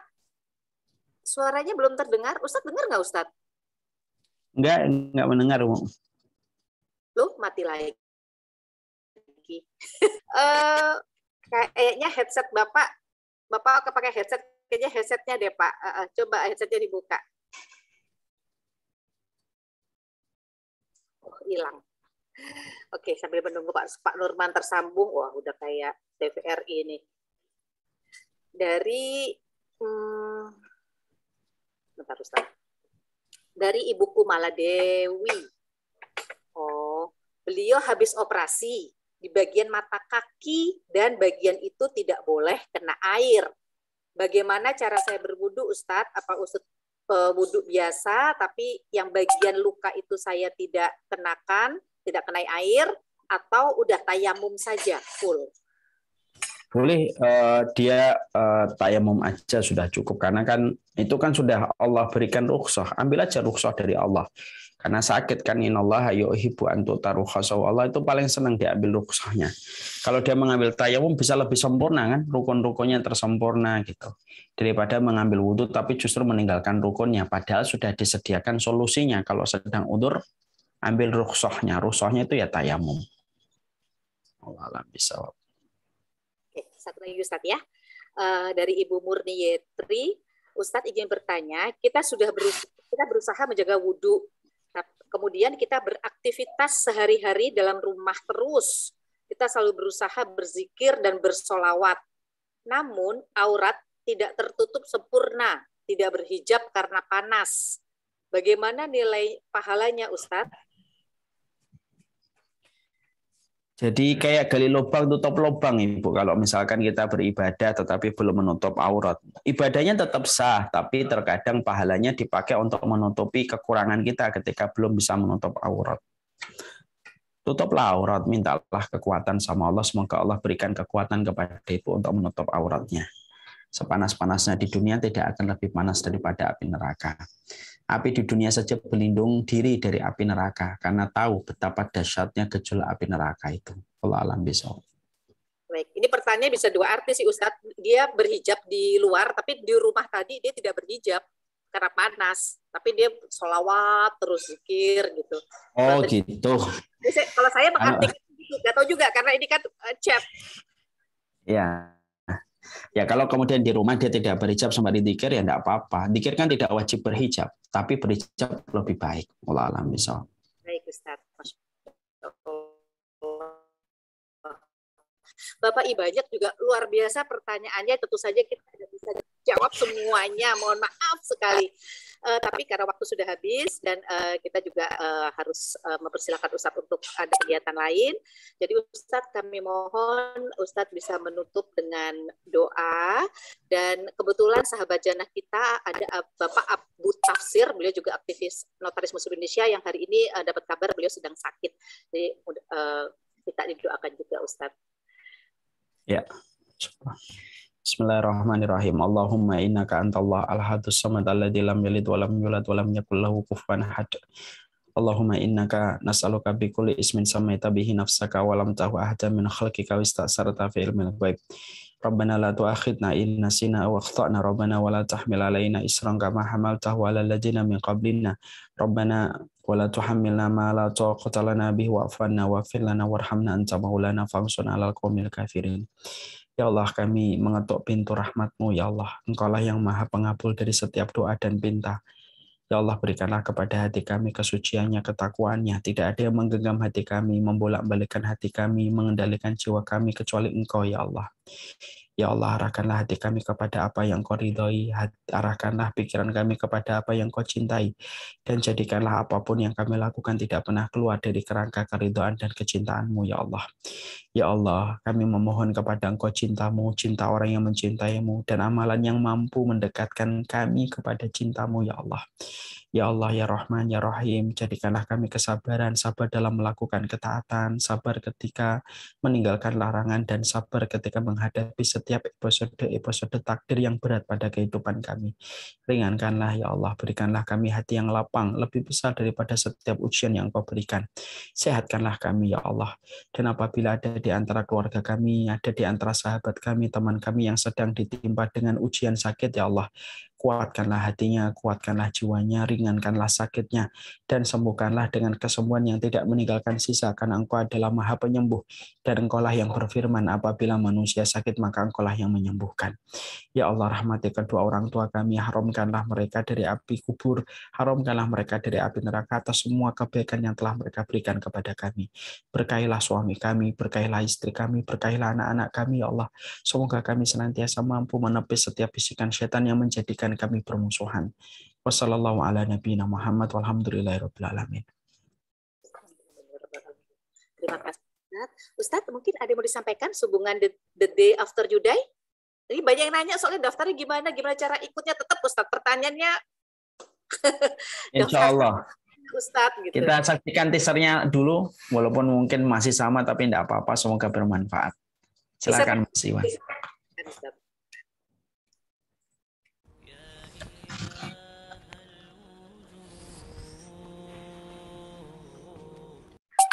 Menyampaikan, apa benang merah yang menyamakan antara satu penduduk neraka dengan penduduk neraka yang lainnya?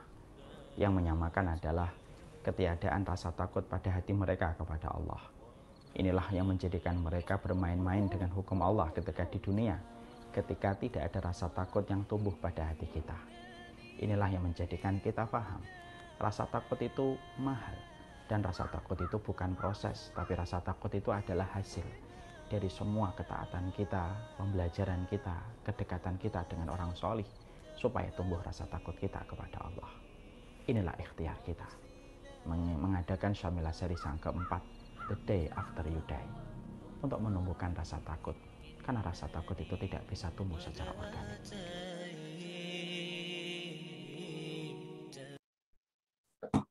Insya Allah kami akan mengajak semua kaum muslimin dan kaum muslimah untuk mengikuti The Day After You Die, insya Allah, yang akan kita selenggarakan di bulan Desember.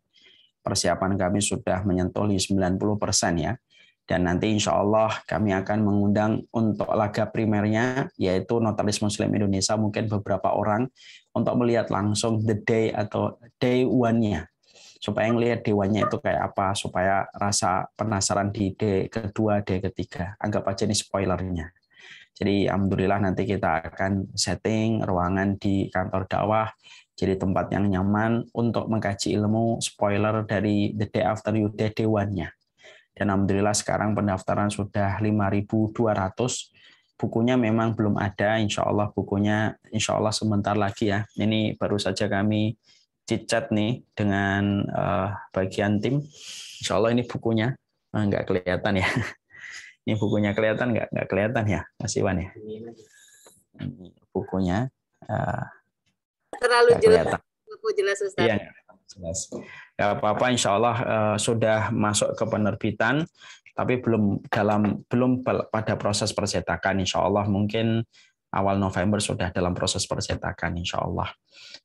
Insya Allah kita akan membahas kitab The Day After You Die supaya menumbuhkan rasa takut kita. Senang sekali menjadi bagian dari Notaris Muslim Indonesia. Semoga selalu bisa mengembangkan syiar. Orang yang menjadi Muslim adalah orang yang paling menghormati setiap manusia. Nggak usah dikasih tahu, kami sudah paham insya Allah. Tidak usah di-framing bahwasanya Muslim itu tidak toleran. Enggak, kami ini adalah orang yang paling toleran insya Allah. Dan tentunya kami mencintai bangsa ini, karena ini adalah tempat air kita, tempat tanah air kita. Kita ingin memberikan yang terbaik untuk bangsa yang kita cintai. Barakallahu fikum, ini yang dapat saya sampaikan. Senang sekali berjumpa. Bagi yang ingin mendaftar The Day After You Die-nya, sebelum nanti kami tutup sebentar lagi, kalau kuotanya sudah terpenuhi, silakan mendaftar di 0857-751-50057. Kalau yang ada di Instagram, ada di channelnya. Kalau kemudian di chat, nanti panitia, admin yang akan nge-share chatnya. Chatnya share Mas Iwan. Semoga Allah memberkahi, senang sekali, dan semoga Allah menerima amal kita. Hari Kamis itu hari ditampakkannya amal kita kepada Allah. Semoga kita ditampakkan amal kita yang baik di sisi Allah Subhanahu wa Ta'ala. Jazakumullah khair. Mohon maaf kalau ada banyak salah. Doakan kami dan keluarga kami di dalam keberkahan. Assalamualaikum warahmatullahi wabarakatuh. Semoga Ustadz selalu sehat, tim Syamilah juga. Salam buat Bubu ya Ustadz. Insya Allah, jazakallah khair. Ustadz, makasih jazakallah khair. Baik, baik Bapak. Waalaikumsalam warahmatullahi wabarakatuh. Baik Bapak Ibu, sahabat Jannah, alhamdulillah tadi kajian Ustadz berlangsung dengan lancar dan sekarang tiba di acara kuis ya. Jadi siapa tadi yang menyimak kajiannya jangan pergi dulu dari Zoom. Saya akan melemparkan beberapa pertanyaan. Caranya tulis di kolom chat jawabannya. Yang menang yang paling cepat. Oke? Saya bacakan pertanyaan pertama. Di awal tadi Ustadz sempat bilang ya, ada satu surat yang mengandung cintanya Allah. Ada satu surat dalam Al-Quran yang mengandung cintanya Allah. Surat apakah itu? Mengandung cinta ya. Silakan. Saya tunggu pemenangnya dari panitia, baru saya akan lanjut ke pertanyaan kedua. Nanti pemenangnya harap menghubungi Ibu Irat, nomor teleponnya ada di chat ya, karena harus memberikan alamat. Ya, harus memberikan alamat dan nomor telepon. Panitia, apakah sudah ada pemenangnya? Belum ada yang betul ya? Tadi saya lihat sekilas. Oke, lanjut. Baik. Pertanyaan yang kedua. Siapakah sahabat Rasul yang dijamin masuk surga karena selalu menjaga kesucian dirinya?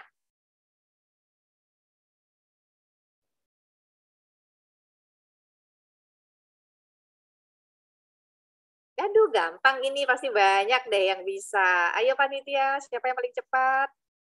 Jangan lupa men-save nomor teleponnya Bu Irat ya. Untuk pemenang nanti yang kira-kira jawabannya pertama. Sudah boleh lanjut, Bu Kela, untuk pertanyaan ketiga? Boleh, baik. Pertanyaan ketiga. Karakteristik, sebutkan karakteristik nomor 1 bagi yang dicintai oleh Allah. Saya susah banget ngomong karakteristik ya. Nah, karakteristik nomor 1 menurut Ustadz Umar Mita ya.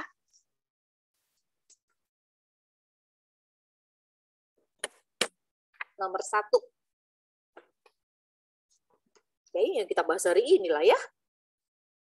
Oke, aduh dikasih bocoran. Udah betul semua sih jawabannya. Lanjut, Bu Kela, boleh? Boleh, lanjut. Yang keempat. Sebutkan surat dan ayat berapakah yang menjelaskan bahwa Allah mencintai orang yang mensucikan diri. Saya ulangi. Sebutkan surat dan ayat berapakah yang menjelaskan bahwa Allah mencintai orang yang mensucikan diri. Nah, betul semua itu. Saya lihat di sini pop-up-nya betul semua. Oke, boleh lanjut Bu Kela? Boleh. Baik, pertanyaan terakhir nomor 5. Siapakah sahabat Rasulullah yang wafatnya dimandikan oleh ribuan malaikat? Karena tadi dia nggak sempat mandi junub. Baik, sambil menunggu panitia menentukan pemenangnya, saya umumkan juga penayap yang memberikan pertanyaan juga dapat loh hadiahnya. Mudah-mudahan belum live Zoom ya. Mudah-mudahan belum live dari ruangan Zoom. Yang pertama, Bapak Burhanuddin, yang kedua Ibu Siti Amanatul, yang ketiga Ibu Yuliati, yang keempat Ibu Ratih, dan yang kelima Ibu Susi Fadilah. Ada yang mudah-mudahan semua masih ada di Zoom ya. Mohon menghubungi Ibu Irat ya, minimal mencatat nomor teleponnya, nanti mesti dijapri alamat dan nomor teleponnya. Saya ulangi. Penanya terbaik yang mendapat bingkisan dari Notaris Muslim Indonesia, 1 Bapak Burhanuddin, 2 Ibu Siti Amanatul, 3 Ibu Yuliati, 4 Ibu Ratih, 5 Ibu Susi Fadilah. Ya.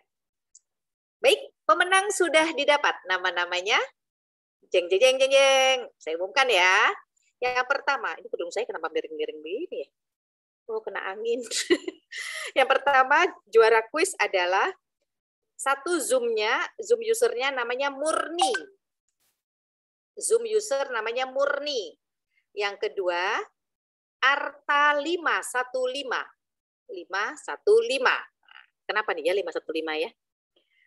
Yang ketiga adalah Kristiawati. Yang keempat, Yuanisa. Dan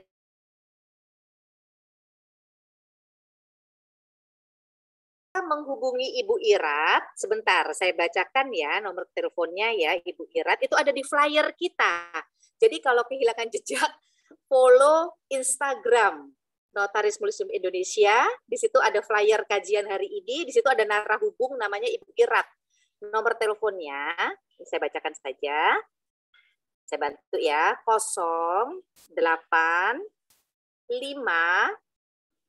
8 8 5 6 0 1 8 6 5. Ya. Panitia mohon telepon Bu Irat ditulis sekali lagi. Saya umumkan ya pemenangnya sekali lagi. Untuk pemenang kuis Murni Arta 515, Kristiawati, Yuanisa, dan Cahyani. Sedangkan untuk penanya, Burhanuddin, Siti Amanatul, Yuliati, Ratih, dan Susi Fadilah. Ya, sudah cukup ya? Sudah berkali-kali saya ulangi beberapa kali. Baik, Ibu Bapak, ini karena sebentar lagi juga sudah mau mendekati waktu maghrib, ini hari Kamis, mungkin ada yang sedang menjalankan puasa Senin Kamis, atau yang sedang Ayamul Bid, ya, ini kan hari kedua ya, buat yang menjalankan Ayamul Bid, silakan bersiap-siap untuk berbuka puasa.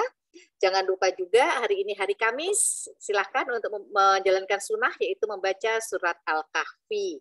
Satu lagi yang paling penting, belum disebut tadi, adalah bagian IT dari Notaris Muslim Indonesia yang selama ini menjaga gawang agar kajian Zoom ini berlangsung dengan lancar, yaitu Ibu Andri.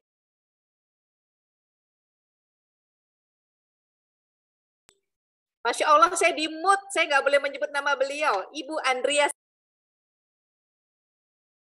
Saya di-mute lagi, Masya Allah. Ya udah, amal jariah Ibu ya, mudah-mudahan Allah mengganti dengan pahala yang berlipat ganda.